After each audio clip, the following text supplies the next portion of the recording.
Hello everyone, welcome to the H University and in this video we will discuss about product hunting criteria कि क्या क्या aspects हमें देख के एक वायबल प्रोडक्ट को निकालना है और प्रोडक्ट हंटिंग क्राइटेरिया के अंदर क्या क्या वो सब चीज़ें जो हमने ज़रूर देखनी है और उस इन सब चीज़ों को देखने के बाद हमारी कैसे एक वायबल प्रोडक्ट निकलेगी। इस वीडियो में हम इसको डिस्कस करेंगे। अब हम एक प्रोडक्ट कोई भी चूज कर लेते हैं, सपोज लंच बॉक्स या स्टेशनरी या पेंसिल एक प्रोडक्ट चूज कर लेते हैं। तो उसके जो अगले नेक्स्ट आने वाले प्रोसीजर है वो सेम है सारे के सारे। अब एक प्रोडक्ट हमने चूज की, उसके बाद हमने उसकी सोर्सिंग की, सोर्सिंग के बाद हमने उसका सैंपल मंगवाया, सैंपल टेस्ट किया, फिर हमने स्पेसिफिक कंट्री से सैंपल मंगवाया, वो टेस्ट किया, फिर हमने उसका पेटेंट चेक किया, पेटेंट चेक करने के बाद अब हमने उसका ऑर्डर दिया, सप्लायर ने अलहदा मेहनत की, अलहदा मेहनत करने के बाद हमने उसकी पेमेंट भी की और पेमेंट करने के बाद फिर फ्रेट फॉरवर्डर ने उसको शिप किया, फिर हमने लिस्टिंग इमेजेस उसकी बनवाई और उन्होंने भी अलहदा मेहनत की। ठीक है, और उसके बाद अमेज़ॉन के पास जब ये इन्वेंट्री पहुंच गई और इन्वेंट्री पहुंचने के बाद अमेज़ॉन ने इसको सारे को अपने वेयर हाउस के अंदर सेट किया। सेट करने के बाद फिर आपने एडवर्टीजमेंट को यूज़ करते हुए अपने प्रोडक्ट की सेल स्टार्ट की। तो ये सोर्सिंग से लेके एडवर्टीजमेंट तक का जो प्रोसीजर है ये एक ही फ्लो में हम कर सकते हैं। एक ही इसका फ्लो है, सब प्रोडक्ट्स का एक ही फ्लो है जिसके अंदर हम उसके अंदर कोई चेंजिंग एज सच कोई भी नहीं है। हम उसके अंदर मतलब एमओक्यू मींस के मिनिमम ऑर्डर क्वांटिटी, क्वांटिटीज को हम ऊपर नीचे कर सकते हैं, लेकिन एज सच इसके अंदर कोई ऐसी चीज नहीं है जिसको हम मतलब कोई प्लस कर सकें या माइनस कर सकें। तो ये सारे का सारा जो सोर्सिंग से लेके एंड एडवर्टीजमेंट तक का प्रोसीजर है, ये सारे का सारा सारी प्रोडक्ट्स का सेम होता है। लेकिन अगर ये प्रोडक्ट वायबल हुई तो ये सारे का सारा प्रोसीजर भी सारा वायबल में आएगा। और अगर ये प्रोडक्ट रॉन्ग सिलेक्ट होगी तो अब आप देखें कि प्रोसीजर तो आपको सेम फॉलो करना पड़ेगा। आपका टाइम भी लगा, टाइम लगाने के बाद आपने इतनी मेहनत की, मेहनत लगाने के बाद आपने अपनी इन्वेस्टमेंट की, इन्वेस्टमेंट करने के बाद फिर अब आपने एक मैक्सिमम वेट किया कि कब इन्वेंट्री लाइव हुई, लाइव होने के बाद अब आपको पता चलता है कि मैंने तो ये जो प्रोडक्ट चूज की है ये तो वायबल ही नहीं है, इसके अंदर वेरिएशंस के मसले हैं, या जो प्रोडक्ट मैंने चूज करनी थी मार्केट के अंदर तो सिल्वर कलर सेल हो रहा था और मैंने यहाँ पे ग्रीन कलर चूज कर लिया। और मार्केट में अगर इसका तो सर्च वॉल्यूम बहुत कम है, या ये प्रोडक्ट मैंने जो चूज की है जो साइज है सारे सेलर्स को जो साइज, फॉर एग्जांपल अमेजोन की एफबीए फीस पड़ी है, सपोज वो $10 पड़ी है, लेकिन मैंने साइज ऐसा सिलेक्ट किया जहाँ पे मुझे $14 पड़ी है। अगर आपने प्रोडक्ट को सिलेक्ट करने में कॉन्शियस रहे और जितनी मेहनत आपने प्रोडक्ट हंटिंग को सिलेक्ट करने में कर ली, तो आप ये समझिए कि जो आने वाले प्रोसीजर है वो आपको आसान भी लगेंगे और वो जिस इस फ्लो के अंदर जो हमें वो करने वाले हैं वो हम करते चले जाएंगे और हमारी जो प्रोडक्ट है एडवर्टीजमेंट के थ्रू वो सक्सेसफुल सेल भी होगी, कस्टमर को भी पसंद आएगी और हमें बेचने में भी आसानी लगेगी और हमारी इन्वेस्टमेंट भी कम होगी। अगर यही हम प्रोडक्ट वायबल नहीं होगी तो ये सब कुछ हमें बहुत चुभेगा भी और नुकसान भी होगा और हम फिर डिसहार्ट होके ये कहेंगे कि हमने जो ये काम ही बहुत बुरा है, या हम ये सोचेंगे कि हमें जिसने सिखाया वही मतलब वो भी खराब है। तो ये सारी की सारी चीजें एक वायबल प्रोडक्ट के ऊपर डिपेंड करती है। अब वायबल प्रोडक्ट को चूज करना, सिलेक्ट करना, स्पेसिफिक मार्केट के अंदर लॉन्च करना, ये सबसे मेन चीज है। अगर हमने ये मेन चीज सिक्योर कर ली तो आने वाले जितने भी प्रोसीजर हैं ये सारे के सारे सिक्योर हो जाएंगे। अब आपकी अगर वायबल प्रोडक्ट नहीं है और आपने उसको, उसका पैक आपने गलत चूज किया या आपने उसका साइज गलत चूज किया, या सपोज आपने कुछ भी ऐसा स्किप कर दिया जो कि आपको नहीं करना चाहिए था, उसके अंदर ये होगा कि अब आप किसी एक्सपर्ट को भी आगे हायर कर लेंगे तो आपको री लॉन्च करना पड़ेगी वो प्रोडक्ट। वो फिर आपको दोबारा मेहनत करनी पड़ेगी, दोबारा आपको साइज ठीक करना पड़ेगा, दोबारा अगर आप वो प्रोडक्ट वायबल नहीं है तो आपको नई प्रोडक्ट ढूंढनी पड़ेगी। तो वो सारी की सारी मेहनत आपको जो बाद में जो करनी है, और बहुत सारा मैंने जो मुख्तलिफ अमेजोन प्राइवेट लेबल की लॉन्चेस देखी, उसके अंदर जो सारे के सारे सेलर्स होते हैं और जो ख़ास तौर पे इनिशियल जब वो प्रोडक्ट अमेजोन प्राइवेट लेबल करने लगते हैं तो बस वो कहते हैं कि बस हमें ये भी देखें कितनी अच्छी प्रोडक्ट मिल रही है और ये प्रोडक्ट देखें कितनी ज़बरदस्त है। तो ये सब इतने एग्रेसिव होते हैं, सब नहीं, कुछ, कि बस वो कहते हैं कि हमारा किसी तरह अमेजोन के वेयर हाउस के अंदर सामान पहुंच जाए और पता नहीं वो बेच देगा एक दिन में। ऐसा नहीं है। एक राइट प्रोडक्ट ही आपको सेल करनी है और राइट प्लेस पे उसको आपने सेल करना है। राइट साइज सेलेक्ट करना है, उसका राइट वेट हो, हर चीज उसकी राइट होगी तो ही वो प्रोडक्ट सेल होगी, और अदरवाइज सेल होगी लेकिन आपका बजट इंक्रीज करके सेल करेगी वो। तो क्या फायदा उस चीज का कि जिसको हम पहले ही, अगर हमारे पास अगर ऑप्शंस है, जैसे मैंने आपको पिछले वीडियो में भी बताया कि हम सारे फैक्ट्स एंड फिगर्स, हर चीज को मद्देनजर रख के ही अपनी एक वायबल प्रोडक्ट को चूज करेंगे, ताकि हम इसके ऊपर, अगर हमारा 1 मंथ लगता है कोई बात नहीं, 2 मंथ लगते हैं कोई बात नहीं, जितना टाइम अगर हम वायबल प्रोडक्ट के ऊपर लगा देंगे, और इससे भी ज्यादा अगर टाइम लगता है तो कोई बात नहीं, हमारा वायबल प्रोडक्ट के ऊपर अगर जो जितना भी टाइम लग जाएगा वो ज्यादा बेहतर है, रादर देन कि हम अपना सोर्सिंग में, लिस्टिंग में, पेटेंट में, ट्रेडमार्क में पैसा भी लगाएं, टाइम भी लगाएं, मेहनत भी करें, इंतजार भी करें, सब कुछ करने के बाद, सारे लोग मेहनत करने के बाद पता चले यार ये क्या कर दिया हमने। तो ऐसा ऐसा अक्सर होता है, अक्सर, मतलब ऐसा नहीं है कि ये कोई यूनिक चीज है, ऐसा अक्सर ही होता है। अब जैसे हम इससे स्टार्ट लेते हैं कि एक वायबल प्रोडक्ट को चूज करने के अंदर मैं आपको इसके चार्ट्स भी दिखाऊंगा कि हम क्या क्या चीज़ें हम इसको यूटिलाइज करते हैं। ये एक ओवरव्यू है जिसको हम डिस्कस कर रहे हैं। फिर आने वाली वीडियोस के अंदर मैं आपको बताऊंगा कि हम किस किस तरह स्टैट्स के थ्रू इन वायबल प्रोडक्ट्स को देखते हैं। तो सबसे पहले जो सेल्स हैं, सेल्स 1000+ हो, यानी जब भी आप एक प्रोडक्ट सर्च करते हैं, और प्रोडक्ट सर्च करने के बाद आप यहाँ पे सर्च करते हैं, सपोज एक लंच बॉक्स सर्च करते हैं, ठीक है। लंच बॉक्स सर्च करने के बाद अब आपने इसको टूल्स के थ्रू ये देखना है कि आया कि जो हमारे सेलर्स हैं, वो आया कि उनकी जो सेल्स हैं वो 1000+ से ज़्यादा हैं कि कम है। अगर तो 1000+ से कम है तो उस प्रोडक्ट को हम स्किप कर देंगे।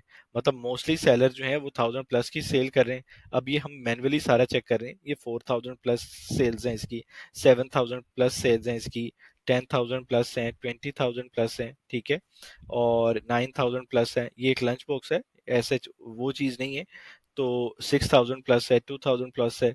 तो ये हमें बाहर से ही देखने से पता आइडिया हो रहा है कि ये एक प्रोडक्ट की जो सेल्स हैं वो 1000+ से ज़्यादा हैं, ठीक है।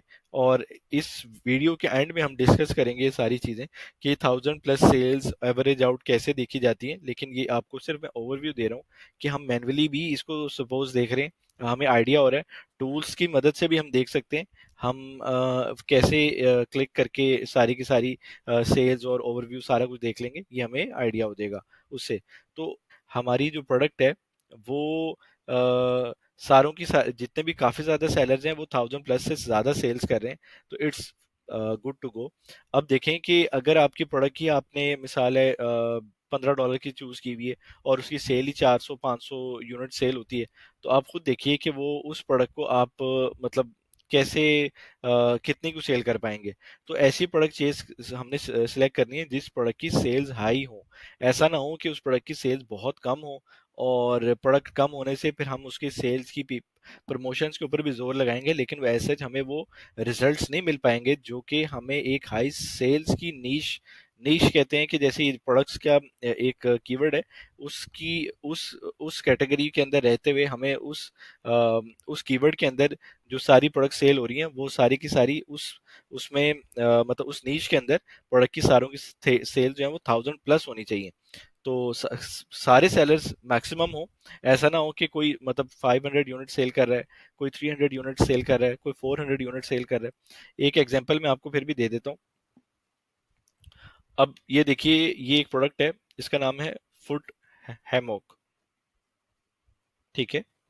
और हम इसको फर्दर डिस्कस करते जाएंगे। अब देखिए कि जैसे मैंने आपको बताया कि एक वायबल प्रोडक्ट जैसे 1000+ की उसकी एवरेज सेल्स हो। अब ये देखिए कि इसके अंदर जो मिनिमम इससे भी कम आ रही है, लेकिन ये टॉप 15 से 20 सेलर्स जो हैं इसके ऊपर मैं दिखा रहा हूँ आपको कि इसकी 9,783 सेल्स हैं, और इसकी 3,616 सेल्स हैं। तो ये हमें इससे अंदाजा हो रहा है कि ये सेलर्स जो हैं इनकी सेल्स अच्छी हैं, ठीक है। अभी सिर्फ हम बेसिक को फॉलो करेंगे, और थोड़ा सा आगे जाके हम इसको थोड़ा एडवांस लर्निंग के अंदर आ जाएंगे। तो इससे तो हमें पता चल गया कि ये जो प्रोडक्ट हम देख रहे हैं कि उसकी 1000+ से ज़्यादा सेल्स होनी चाहिए, रादर देन कि अब ये देखें कि ये जो साइड क्राइटेरिया नीचे वाला बता रहा है कि एक यूनिट 95 955 सेल हो रहे हैं, एक 884 सेल हो रहे हैं, एक 883 सेल हो रहे हैं, तो ऐसी प्रोडक्ट को चूज करना वायबिलिटी में नहीं आता। ठीक है, सेल्स हैं, सब कुछ है, लेकिन उसके अंदर इनकी सेल्स बहुत कम है, जिसकी वजह से हम भी इतनी सेल्स नहीं कर पाएंगे। हम ऐसी प्रोडक्ट को चूज करेंगे जिसकी सेल्स कम से कम जो सेलर्स हैं वो 1000+ हो। हमें पता हो कि हम एक प्रोडक्ट को चूज करने लगे, नो डाउट बजट लगेगा, सब कुछ लगेगा, लेकिन आने वाली कल में अगर आप प्रोडक्ट को एक चूज करते हैं और आपकी सेल 599 पर मंथ आ रही है, लेकिन आप इसको देखते जाएंगे कि आपके पास एक पोटेंशियल है कि आप अपनी प्रोडक्ट को 10,000 पर मंथ के ऊपर भी ले जा सकते हैं। अव्वल अगर यहाँ पे सेल ही 1000 हो रही है और यहाँ पे 300 हो रही है, तो आपके पास मोस्ट प्रोबेबली यही है कि आप 1000+ से ऊपर नहीं ऐड हो पाएंगे। तो ये 1000+ सेल्स का एक मकसद था कि हम कैसे एक प्रोडक्ट को मैक्सिमम उसकी सेल्स को देखे, जितनी ज़्यादा सेल्स होंगी उतनी ज़्यादा ही हमें बेचना भी आसान होगा और हमें एडजस्ट होना भी आसान होगा। और जितनी कम सेल्स होगी वो आप अपने फिजिकल एरिया में भी आप चेक कर सकते हैं कि एक प्रोडक्ट की फिजिकली सेल्स, या हम चेक करते हैं तो वहाँ पे सेल्स ही कम है, तो हम कैसे उसकी सेल्स को इंक्रीज कर सकेंगे। अब एक प्रोडक्ट की सेल यहाँ पे 10,000 आ रही है, हमें पता है यार इसका 10,000 सेल हो रहा है, इसका 3700 सेल हो रहा है, इसका 3000 सेल हो रहा है, इसका 3000 सेल हो रहा है, तो हमें पता है कि हम 600, आज 600 500 तो सेल कर रहे हैं, लेकिन आने वाली कल में हमारा हम 10,000 पे जा सकते हैं या इससे भी ऊपर जा सकते हैं। तो ये सब कुछ जो है ये सेल्स के अंदर है कि कैसे हम किस तरह हम इस प्रोडक्ट की सेल्स को इंक्रीज कर लेंगे, हमारे पास चांसेस हैं। लेकिन हमारे पास अगर हमने प्रोडक्ट की 1000 से नीचे सेल्स की चूज की, तो हमारे पास कोई चांस नहीं है कि हम इसके अंदर अपनी प्रोडक्ट की सेल्स को इंक्रीज कर सकेंगे। ये तो था जंगल स्काउट, जैसे मैंने बताया। इसमें आप देखिए कि एवरेज मंथली सेल्स पर सेलर की 775 आ रही है, लेकिन इसके अंदर बहुत सारे दूसरे सेलर्स भी हैं और एवरेज रेवेन्यू भी ये दे रहा है कि इसमें 13,000 जो है एवरेज रेवेन्यू है। इसको भी हम डिस्कस करेंगे, एवरेज प्राइस और ये सारी चीज़ों को वन बाय वन डिस्कस करेंगे। ठीक है, अब ये तो हमें पता चल गया कि सेल्स जो है वो 1000+ होनी चाहिए। ठीक है, अब हम नेक्स्ट चीज जो सर्च करते हैं वो ये है कि जो प्रोडक्ट टॉप कीवर्ड्स हैं वो एटलीस्ट उनका जो सर्च वॉल्यूम है वो 10,000 से प्लस होना चाहिए। ठीक है, और टॉप 3 कीवर्ड या टॉप 3 to 5 कीवर्ड्स कैसे हैं, जैसे मैंने आपको बताया कि एक लंच बॉक्स है, उसका सर्च वॉल्यूम जो हमारे पास शो कर रहा है, फॉर एग्जांपल इसको हम सर्च कर लेते हैं। हम यूएस के अंदर एक कीवर्ड सर्च करते हैं, लंच।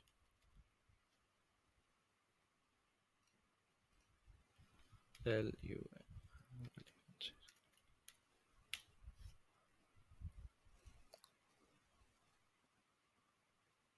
हम अभी हीलियम के ऊपर सर्च करेंगे तो हमें आइडिया हो जाएगा कि हमने जो लंच बॉक्स का सर्च वॉल्यूम सेलेक्ट किया है उसकी एवरेज सेल जो है हमारे पास आ रही है वो कितनी आ रही है।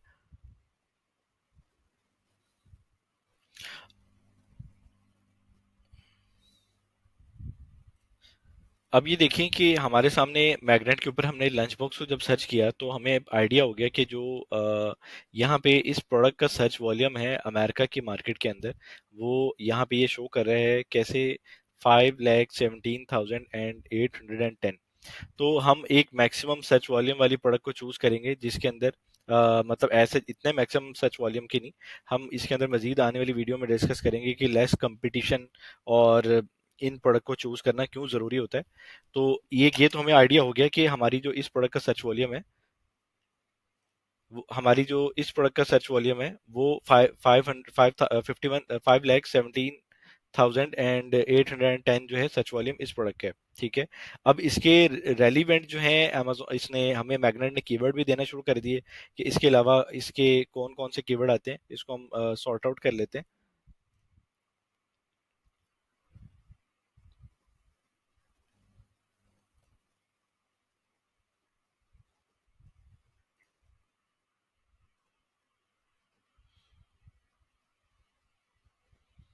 अब ये देखिए कि जैसे मैंने आपको बताया था पिछली वीडियो के अंदर, अगर हम मैग्नेट के अंदर एक प्रोडक्ट को चेक करने के लिए हम उसका कीवर्ड लिखते हैं, तो उस प्रोडक्ट के साथ मतलब जितनी प्रोडक्ट्स आती हैं वो भी हमें मैग्नेट जो है सर्च वॉल्यूम के अपनी प्रोडक्ट के सर्च बार के अंदर अपनी प्रोडक्ट दे देता है। जैसे हमने सर्च सर्च किया लंच बॉक्स, इसके साथ वो वाटर बॉटल भी दे रहा है, अब लंच बॉक्स भी दे रहा है, ठीक है, what lunch box for women भी दे रहा है।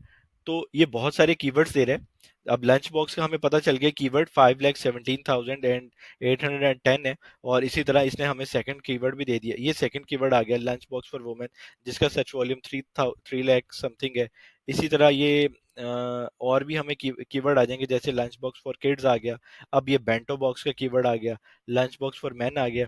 तो ये सारे मिला के इनका जो सर्च वॉल्यूम है, अभी तो ये हाई सर्च वॉल्यूम की प्रोडक्ट है, तो हम वो प्रोडक्ट चूज करेंगे कम से कम उस प्रोडक्ट के जो सर्च वॉल्यूम है वो 10,000 सर्च वॉल्यूम से ज्यादा हो। ऐसा ना हो कि हम कोई ऐसी प्रोडक्ट को चूज कर लें जिसका प्रोडक्ट का सर्च वॉल्यूम कम हो। और हमने ये भी देखा कि हम एक कैसे एक कीवर्ड को मैग्नेट हीलियम के मैग्नेट के अंदर सर्च करके किस तरह उसका सर्च वॉल्यूम निकालते हैं। सपोज आपने किसी भी प्रोडक्ट का कीवर्ड का सर्च वॉल्यूम निकालना है, तो आप सिर्फ अपने मैग्नेट पे जाएंगे, और मैग्नेट पे जाने के बाद आप वहां पे उसका, जैसे मैंने एक प्रोडक्ट आपको दिखाई, फुट हैमॉक है।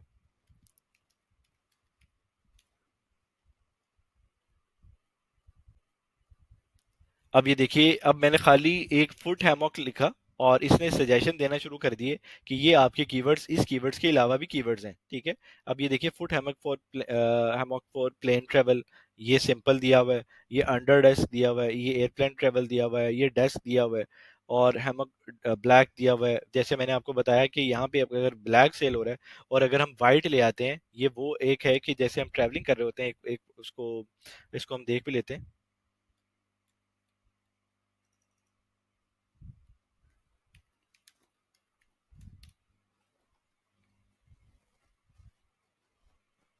ये प्रोडक्ट इसलिए यूज होती है कि अभी आप देखिए कि अगर हमारी इस नीश के अंदर, जैसे मैंने आपको बताया कि एक वायबल प्रोडक्ट क्या होती है, ये वायबल प्रोडक्ट के अंदर ये सारे के सारे हमें नजर आ रहा है कि हम इसके अंदर अगर ब्लैक कलर चूज करेंगे तो ही हमारा सेल होगा। अब हम कहते हैं कि नहीं, मतलब हम अपनी मर्जी करते हैं और अपनी प्रोडक्ट हंटिंग क्राइटेरिया के मुताबिक उस पर नहीं चलते। तो अब यहाँ पे अगर हम व्हाइट कलर चूज कर लेते हैं, तो यहाँ पे तो हमें लग रहा है कि ये सॉक्स पहन के ठीक है इसको यूटिलाइज कर रहे हैं। सपोज कोई बंदा इसको शूज पहन के भी यूटिलाइज करता है, तो वो बहुत जल्दी मैला भी हो जाएगा, गंदा हो जाएगा, जिसकी वजह से वहां पे हमें गंदे रिव्यू आने के भी चांसेस बहुत ज्यादा हैं, ठीक है, बैड रिव्यूज आ सकते हैं। इसीलिए तो हम सब प्रोडक्ट का एनालिसिस जो है वो इन डिटेल करते हैं, ताकि हमें कंफर्म हो जाए कि हमने कौन सा कलर किस पैक में और किस पैकेजिंग के अंदर और किस साइज के अंदर, ये सारी चीजों को हमने कैसे देखना है। ये सारा कुछ जो है प्रोडक्ट हंटिंग क्राइटेरिया के अंदर ही आता है। अब हमने सर्च किया फुट हैमॉक का सर्च वॉल्यूम कितना है, ये हम देख लेते हैं। इसमें है। अब यहाँ पे ये देखिए कि इस प्रोडक्ट का जो सर्च वॉल्यूम है, ये अराउंड आ रहा है हमारे पास 4,000 समथिंग का या 3,000 समथिंग का, ठीक है। और हम वीडियोस के अंदर जो कंसिस्टेंसी ग्राफ है वो इसके अंदर ये देखा जाता है कि जब भी हम एक कीवर्ड को अमेजोन के हीलियम के सर्च वॉल्यूम में लिखते हैं, तो उसका जो ग्राफ है उसको देखना भी ज़रूरी होता है कि एक वायबल प्रोडक्ट जो है वो उसका ग्राफ कैसा है। सर्च करने के लिए काफ़ी सारे ग्राफ्स ऐसे होते हैं कि जिसके अंदर ये अभी तो एक हाई ट्रेंड के अंदर आता है और उसके बाद ये लो ट्रेंड में चला जाता है, ठीक है। और फिर ये है कि आने वाली कल में उसका डेड के भी चांसेस होते हैं। और कभी कभी ऐसे ग्राफ भी होते हैं कि जिसके अंदर ये लो ट्रेंड से स्टार्ट होते हैं और हाई ट्रेंड के ऊपर एक 20,000, 30,000, 40,000, 50,000 सर्च वॉल्यूम के अंदर वो प्रोडक्ट हमें शो कर रहे होते हैं। सर्च वॉल्यूम यही होता है कि एक प्रोडक्ट को कितने लोग, कितने कस्टमर जो हैं पर मंथ जो हैं उस कीवर्ड के थ्रू सर्च करते हैं, उसको हम सर्च वॉल्यूम कहते हैं। जिसके थ्रू हम ये जज कर लेते हैं कि एक प्रोडक्ट का जो सर्च वॉल्यूम है वो सपोज कितना है। तो हमने एक ऐसी प्रोडक्ट को चूज करना है जिसका कम से कम 3 से 5 कीवर्ड्स का जो सर्च वॉल्यूम है वो मोर देन 10,000 अबव होना चाहिए, ठीक है। अब हमने जैसे फुट हैमॉक किया, और उसके बाद हम फुट हैमॉक फॉर एयरप्लेन करेंगे, फिर जैसे और ब्लैक करेंगे। ये सब का कंबाइंड सर्च वॉल्यूम जो है हम सर्च कर लेंगे कि हमारा 10,000 प्लस आ रहा है कि नहीं आ रहा। तो ये सब कुछ ये जरूरी करना जरूरी है, ताकि हमें पता चल जाए कि जो हम प्रोडक्ट को चूज कर रहे हैं वो प्रोडक्ट आया कि किस तरह वाइबल है। अब यहाँ पे हमने फुट हैमॉक को सर्च किया और सिंपल यहाँ पे एक क्लिक करेंगे, जैसे अभी मैंने बताया 2300 सर्च वॉल्यूम है, हम यहाँ पे क्लिक करेंगे, ये हमें हमारा जो हीलियम है ये हमें बता देगा कि लास्ट मंथ का जो है, लास्ट ईयर का जो इसका सर्च वॉल्यूम है ये अराउंड 2500 के बिटवीन चल रहा है। एक स्लम्प आया, वहाँ पे इसका सर्च वॉल्यूम कम कम था, लेकिन हम ओवरऑल हम इसको ऑल टाइम के ऊपर या 5 ईयर्स मिनिमम हम इसको देखते हैं कि हमारी जो प्रोडक्ट को, हम जिस प्रोडक्ट को चूज करना जा रहे हैं उस प्रोडक्ट का जो सर्च वॉल्यूम है वो कितना है। अब हमें ये तो पता चल गया कि हमारी जो 5 कीवर्ड्स हैं उसका जो सर्च वॉल्यूम है वो अराउंड 10,000 से अबव होना चाहिए। और हम किस तरह सर्च वॉल्यूम, हर प्रोडक्ट का सर्च वॉल्यूम किस तरह देखते हैं ये भी हमें पता चल गया। और हमें ये भी पता चल गया कि हमारी प्रोडक्ट की सेल्स 10,000 1,000 से प्लस होनी चाहिए मिनिमम।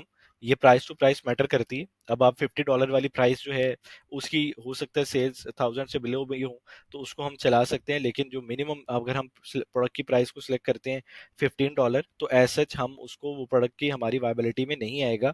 हम सिर्फ और सिर्फ मैक्स मैक्स जो है सच वॉल्यूम, मैक्स सेल्स वाली प्रोडक्ट को ले रहे होते हैं, ताकि हमें बेचने में बहुत ज़्यादा आसानी हो। अब यहाँ पे इस ग्राफ के अंदर हमें ये सब कुछ बता रहा है कि 2019 के अंदर ये सच वॉल्यूम कहाँ से कहाँ तक गया, ठीक है। ये सब कुछ हमें बता रहा है ये टूल्स की मदद से। और 20 के अंदर ये देखें ये कहाँ से कहाँ आया, मतलब ये स्टार्ट हुआ 5,000 से, और ये स्टार्ट के अंदर ये 19 के अंदर काफ़ी अच्छी सेल्स हुई। और उसके बाद ये थोड़ा बैकड्रॉप आना शुरू हुआ, और ये फिर 2021 के अंदर इसका सर्च वॉल्यूम ऊपर आया, फिर ये बैकड्रॉप हुआ, और उसके बाद फिर ये 2022 में दिसंबर के अंदर इसकी सेल ज़्यादा हुई। ये सब हमें Q4 के अंदर, हमारी जो Q4 ये होता है कि जो अगस्त से लेके सितंबर से लेके जो ऑनवर्ड्स मंथ होते हैं, इसके अंदर जो Q4 को हम लास्ट 3 मंथ्स को हम Q4 कहते हैं। इसके अंदर जो सेल्स होती है अमेजोन की वो इंक्रीज हो जाती हैं। तो इसी तरह आप देखें Q4 के अंदर हमारी जो सेल्स हैं इस प्रोडक्ट की वो इंक्रीज हो गई हैं। अब इसी तरह ये डाउनफॉल आ रहा है इसका, तो ये प्रोडक्ट वायबल नहीं है। रीजन इज डैट के प्रोडक्ट की जो सर्च वॉल्यूम है वो डे बाय डे डिक्रीज हो रहा है, ठीक है। और जिसकी वजह से हम इसकी वायबिलिटी को स्किप कर देंगे, हम इसको ऐसा नहीं लेंगे, क्योंकि इसके, हाँ, अगर इसके सारे जो कीवर्ड्स हैं हम दूसरे कीवर्ड्स भी सर्च कर लेंगे इसके मजीद प्रोडक्ट की वायबिलिटी चेक करने के लिए, कि हम इसके 3 से 5 कीवर्ड्स हमने निकाले और सर्च किए। सर्च करने के बाद हमने इसके 5 कीवर्ड्स देखे और उसका सर्च वॉल्यूम 10,000 प्लस है, और शायद इसका कीवर्ड का जो ग्राफ है वो कम हो और दूसरे कीवर्ड्स का ग्राफ ज़्यादा हो, तो वो प्रोडक्ट को हम हमारे जो सर्च वॉल्यूम के क्राइटेरिया के अंदर है, सेल्स क्राइटेरिया इसका बिल्कुल ठीक है, तो उसके हिसाब से हम इसको सर्च कर लेंगे। सेम इसी तरह ये देखें कि हमने मैग्नेट के अंदर सिर्फ फूड हैमॉक लिखा, और हम प्रोडक्ट हंटिंग के मजीद अगले सेशंस के अंदर ये देखेंगे कि कैसे हम प्रोडक्ट हंटिंग, एक एक प्रोडक्ट लिख के, फुट हैमॉक लिख के, कैसे एक मुख्तलिफ प्रोडक्ट्स को अमेजोन की हीलियम के प्लेटफॉर्म से निकाल सकेंगे। ये सब कुछ हम आने वाली वीडियोस में देखेंगे। लेकिन अभी हमारे ये क्लियर हो गया कि हमारी जो सेल्स हैं वो हमारी कितनी होनी चाहिए, सर्च वॉल्यूम को हम कैसे देखते हैं, और मिनिमम सर्च वॉल्यूम कितना होना चाहिए ये भी देख लिया। और अब इसके बाद जो नेक्स्ट आता है वो ये है कि जो प्रोडक्ट प्राइस है वो एक प्रोडक्ट, वायबल प्रोडक्ट की, वो $10 से कम ना हो, $10 से ज़्यादा हो, और मैक्स $50 भी हो, 60 हो, 70 हो। अब देखें ये इसीलिए चूज़ किया जाता है कि सपोज आप एक प्रोडक्ट को चूज़ करते हैं जो कि $8 की है, ठीक है। आप उसके ऊपर, आपको जैसे मैंने आपको बताया जो हिडन फीसिस के अंदर जो सेशन हुआ उसके अंदर मैंने बताया कि एक अमेजोन जो है हमसे FBH फीस चार्ज करता है और रेफरल फीस चार्ज करता है। फिर इसके अंदर हमारी प्रोडक्ट की प्राइस आएगी, प्रोडक्ट प्राइस के बाद हमारा इसके अंदर फ्रेट कॉस्ट आएगी, फ्रेट कॉस्ट आने के बाद हमारे पास इसकी एडवर्टीजमेंट कॉस्ट आएगी। तो अब आप खुद देखिए कि $8 के अंदर इतनी सारी चीज़ें मैनेज करना एक मुश्किल है। फिर अमेजोन के ऊपर ये है कि जो इसकी बिड होती है, जो हम प्रमोशंस लगाते हैं और वहाँ पे जो इसकी बिड आती है, सपोज किसी टाइम इसकी $1.5 या $2 या $2.5 हमें बिड आ रही है। सपोज हमने एक प्रोडक्ट चूज किया $10, और इसकी कि अगर हम एक प्रोडक्ट को चूज करते हैं और किस तरह हम एक $50, $20 या $15 या $40 को एक प्रोडक्ट को हम चूज करते हैं, तो किस तरह उन प्रोडक्ट के अंदर मेजर डिफरेंस होता है, कैसे उनके प्रॉफिट्स की एक्यूरेसी